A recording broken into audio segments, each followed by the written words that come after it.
Esteja convosco. Ele está no meio de nós. Proclamação do Evangelho de Jesus Cristo segundo São Mateus. Glória a vós, Senhor.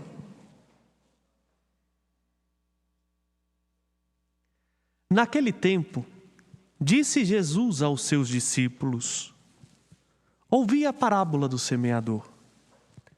Todo aquele que ouve a palavra do reino e não a compreende, vem o maligno e rouba o que foi semeado em seu coração. Este é o que foi semeado à beira do caminho. A semente que caiu em terreno pedregoso é aquele que não ouve a palavra. É aquele que ouve a palavra e logo a recebe com alegria, mas ele não tem raiz em si mesmo. É de momento. Quando chega o sofrimento ou a perseguição por causa da palavra, ele desiste logo. A semente que caiu no meio dos espinhos é aquele que ouve a palavra, mas as preocupações do mundo e a ilusão da riqueza sufocam a palavra e ele não dá fruto. A semente que caiu em terra boa é aquele que ouve a palavra e a compreende. Esse produz fruto. Um dá 100, outro 60 e outro 30. Palavra da salvação. Glória a vós, Senhor. Podem assentar-se vocês que estão aqui? Fazendo esta experiência de encontro com Deus, meus amados irmãos, minhas amadas irmãs, nesse dia frio que está aqui na Serra da Piedade hoje, né? Apesar de que o sol está radiante, mas o vento está bem intenso. Eu ainda, além do paramento, estou com uma blusa mais reforçada aqui, por isso que o pato está até mais gordinho para quem está acompanhando na TV, mas é para ver se a gente passa esse frio. Mas isso é interessante notar que a nossa vida é assim, né? Quem o julga pelas aparências, às vezes nem sequer tem noção do que está se passando de fato no interior. Do que, se olharmos aqui hoje está um dia magnífico, belo. Aparentemente o sol está, até para quem olha pela TV, fala assim, nossa, lá o sol está queimando. Mas só quem está aqui sabe o quanto o frio está até doendo. Digo isso porque hoje em dia nós estamos vivendo tempos onde nós julgamos muito fácil os outros e até mesmo a nós mesmos pelas aparências.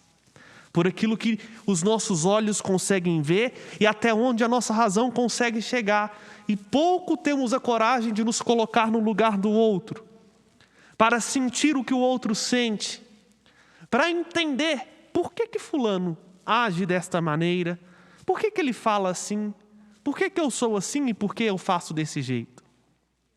Começando por aqui, talvez nós entendamos o sentido da primeira leitura, onde Deus dá a Moisés, e por meio de Moisés a todo o seu povo, os 10 mandamentos. Quando a gente fala de mandamento hoje, parece também que está uma coisa desgastada. O povo tem uma giriza, falou em mandamento, tem uma certa aversão, como se mandamento ou fosse algo muito impositivo, que viesse de cima para baixo, para de fato nos oprimir, ou então é algo ultrapassado, fora do nosso tempo. Mas vejam, os mandamentos do Senhor são precisos, diz a palavra de Deus no Salmo que acabamos de entoar, alegria ao coração. O ensinamento do Senhor é brilhante, é uma luz para os olhos. Deveríamos saber de cor esses mandamentos: amar o Senhor Deus sobre todas as coisas, não tomar o seu santo nome em vão, guardar domingos e festas, honrar pai e mãe, não matar, não cometer adultério, não furtar, não levantar falso testemunho. Mas mais do que gravar os 10 mandamentos no coração, nós precisamos entender a essência do mandamento. Deus nos dá a sua lei, Deus nos dá a sua palavra, Deus nos orienta por meio de um mandamento, justamente porque Ele se compadece de nós. Porque Ele consegue ver para além das aparências. Ele consegue sentir aquilo que o outro sente. Ele consegue saber o que eu e você estamos necessitando. O mandamento, na verdade, de Deus não é para tolir a nossa liberdade. Muito pelo contrário. É para fazer com que nós cresçamos e cresçamos ainda mais. Para fazer que a nossa vida possa dar os frutos que Ele sabe que nós temos potencial para dar. É como uma mãe, e que bonito vendo a senhora com a sua filhinha no colo. Colocá-la no colo não é querer tê-la só para si, no sentido de quase que um objeto de posse. Ao mesmo tempo que é um gesto de carinho, o colo da mãe é para a criança um limite onde ela sabe, aqui eu estou segura. Aqui eu posso estar à vontade. Aqui nada me afeta, porque eu estou nos braços da mãe. O mandamento que Deus nos dá por meio da sua palavra é uma forma de Ele nos colocar no seu colo, para que a gente possa ter a certeza do seu cuidado, e mais do que a certeza do seu cuidado, ter o auxílio da sua graça, para que a gente possa viver a nossa vida verdadeiramente feliz. É por isso que Jesus diz das sementes. Porque não basta simplesmente Deus dar o mandamento. Não basta simplesmente que o Senhor nos comunique a sua vontade para que eu e você possamos estar seguros. É necessário que essa vontade entre no nosso coração e produza frutos. Por isso Jesus vai dizer algo muito interessante, explicando o evangelho de anteontem, da quarta-feira, onde ele falava da parábola do semeador. E aqui Jesus, explicando a parábola que ele contou, nos ensina uma preciosidade muito grande. O mandamento de Deus que nos chega por meio da sua palavra, que é esta semente, só é possível de ser vivido na igreja. Por quê? A igreja é a comunidade daqueles que estão no caminho. E vale lembrar que nós cristãos, quando passamos a existir como tal, não éramos chamados de cristãos nem de católicos, éramos chamados de aqueles que estão no caminho. O caminho nada mais é do que estar em Jesus, porque Ele mesmo disse, eu sou o caminho, a verdade e a vida. Só quem está na igreja, corpo místico de Cristo, consegue fazer com que o mandamento de Deus não somente seja vivido, mas entendido no amor. Fora do caminho que é Jesus, fora do caminho que é a igreja, e aqui quando eu falo a igreja, eu não estou falando do templo, nem da instituição hierárquica, eu estou falando daquilo que a igreja é, a comunidade daqueles que creem que Jesus é o Cristo, Filho do Deus vivo. Aquela multidão de gente da qual eu e você fazemos parte pela fé. No caminho, a semente está protegida. Se a semente cai fora do caminho, o maligno rouba. E verdade é assim. Quem está fora de Cristo, quem está fora dessa experiência na igreja, não consegue acolher a palavra de Deus. Tem uns até que tentam, mas mais cedo ou mais tarde se perde, porque há outras palavras mais fáceis de ser vivida, há outras ideologias mais bonitas, vamos dizer assim, há propostas mais sedutoras, e aí a semente da palavra é roubada. Mas esse caminho, como é formado de corações, como é formado de gentes, o terreno não é estável. Estar no caminho é certeza de que a palavra vai germinar, mas não é certeza de que ela vai produzir frutos, porque o fruto depende de nós. E aí Jesus nos alerta sobre duas grandes tentações, ou melhor, dois grandes riscos que o mandamento de Deus encontra. O primeiro é aquele terreno superficial, que Jesus chama aqui de terreno pedregoso. é a pessoa entusiasmada, sabe? E que quando recebe a palavra de Deus, começa a querer mudar de vida e se propõe grandes obras e quer fazer tudo. Eu até aprendi com meu padre de pastoral, também meu padrinho de ordenação, Padre Idálio, se estiver acompanhando, meu abraço fraterno ao Senhor, minha gratidão pelo testemunho e principalmente pelos ensinamentos e pela amizade. Certa vez, conversando com ele, eu ainda era jovem, ou melhor, eu era mais jovem. Eu tinha 17 anos na época, estava como ministro da Eucaristia. E ele falou assim comigo: Felipe, tem certas coisas na igreja que a gente resolve assim, sabe? Quando a pessoa chega muito entusiasmada para fazer algo, põe ela em casa, no banco, deixa só participar da Eucaristia, pelo menos uns 3 a 4 meses. Se a vontade continuar, aí essa pessoa está pronta de fato para trabalhar. Porque tem muita gente, quando não nós mesmos, somos terreno pedregoso. Quando a semente começa a enraizar, ficamos alegres, queremos salvar o mundo. Se bobear, a gente quer ir até para a China, para ser Marte do cristianismo. Mas, quando começa um ou outro falar mal da gente, porque estamos sendo fiéis a Cristo, quando a gente vê que rapadura é doce, mas não é mole, aí no instantinho, a gente larga tudo e volta para fora do caminho, às vezes pior do que estávamos.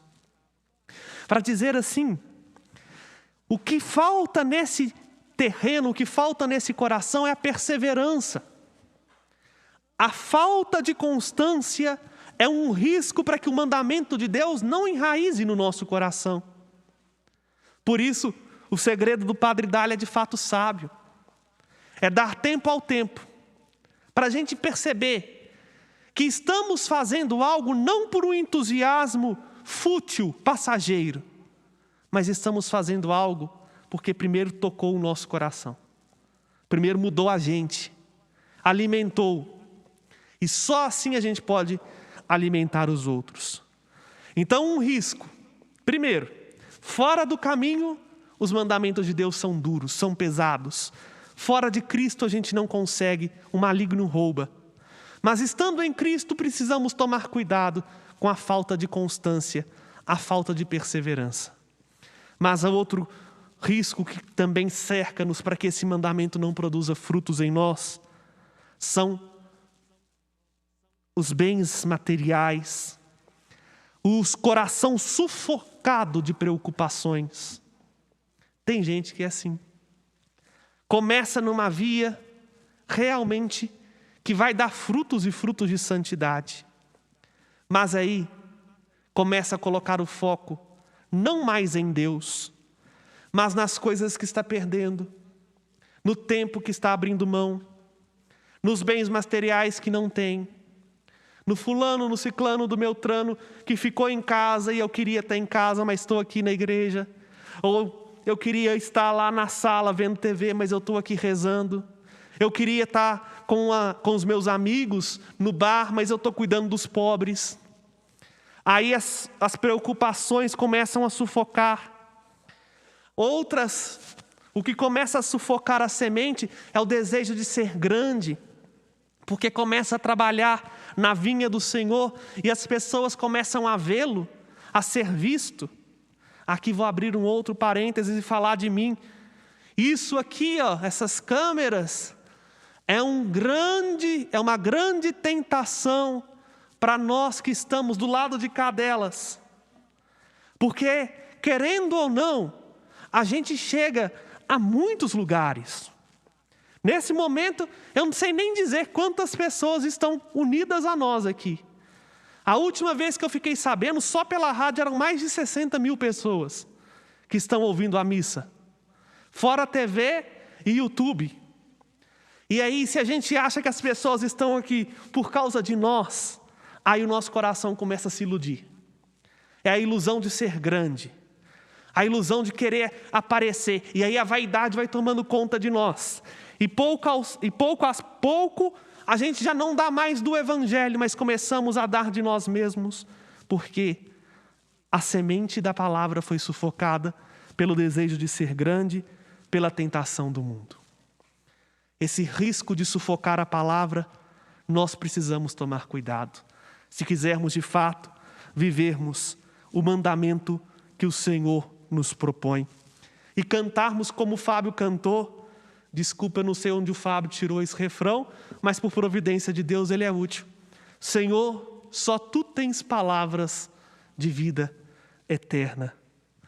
Bom, lá é a palavra que Pedro diz, porque depois de ter entrado no caminho, depois de ter sido perseverante por mais de 3 anos, ter passado por tantas tentações e até mesmo caído naquela de negar Jesus, ele percebeu uma força, a força do amor que chega nos mandamentos. E a gente vai conseguir viver esse mandamento se hoje nós deixarmos que essa palavra produza em nós os seus frutos, frutos de vida, frutos de santidade, mas principalmente o fruto do amor. Porque só um coração enamorado por Deus é capaz de fazer com que o seu mandamento se transforme em vida para si e para o mundo. Vou pedir o Fábio para cantar novamente o refrão do salmo que ele cantou, e assim a gente ter esta certeza de que Deus, porque nos conhece de dentro para fora, sabe desta experiência, além das aparências, nos dá a sua palavra, não para pesar os nossos fardos, pelo contrário, mas para que nós, vivendo o que Ele nos pede, possamos dar frutos, 100, 60, 30 por 1, frutos bons, que alimentam a nós, alimentam o mundo e nos levam para o céu. Senhor, tens palavra de vida eterna, Senhor, só Tu tens palavra de vida eterna. E porque só Ele é que tem a palavra que nos leva à vida eterna e conhece o nosso coração, confiantes fiquemos de pé e apresentemos a Ele as nossas preces e súplicas.